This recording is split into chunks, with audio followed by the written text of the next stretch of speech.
Hello, happy January 26th.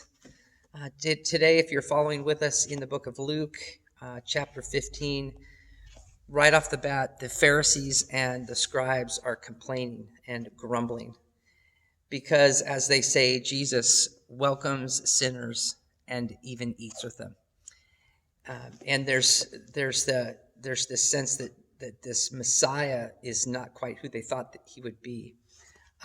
Even inviting in the sinfulness or the uncleanness of those who are not following God the way they are, the Pharisees and these scribes.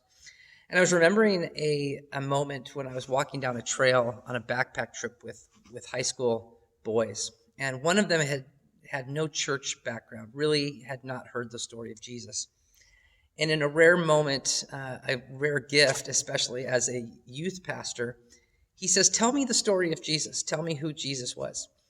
And you don't get very many opportunities like that. And with a captive audience and hours on a trail, I just began to tell the story from birth to death of who Jesus was.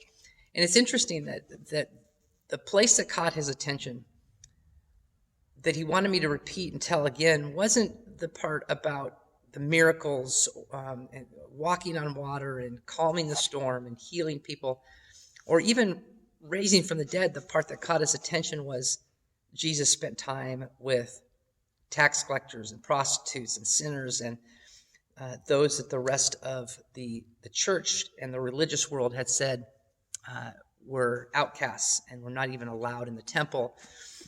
And he stopped me at that point and said, "Tell me more about that. I don't understand."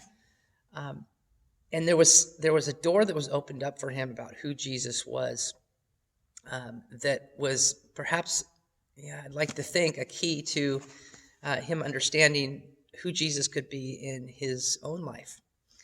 The fact that God would come and be amongst any of us, but especially those who recognize their woundedness and allow Christ to come in and be in that place, is fantastic.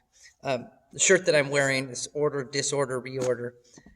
That's a story in itself, but Jason Gray is an artist.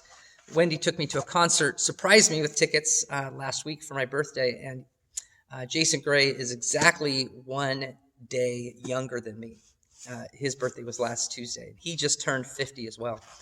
But the song that he said he wanted to most be known for was a song about our woundedness and how those places where we are wounded is where the light is allowed to come in. And it's based on a quote from someone else. But the song is fantastic, and I will leave you a link to it in the notes to this video and in the house-to-house text. And invite you to listen to that and see if that is helpful and encouraging to you as well today. But just a reminder today as we go through our week that the places where we are feeling that pain and woundedness and the reminder that Christ especially finds us in those places and meets us there and walks with us, and that we can look for ways to do that as well, incarnationally or being present with others in that way is our ministry. This is our way. We are light to the world as well. Have a great day. Peace of Christ be with you. Thanks for tuning in.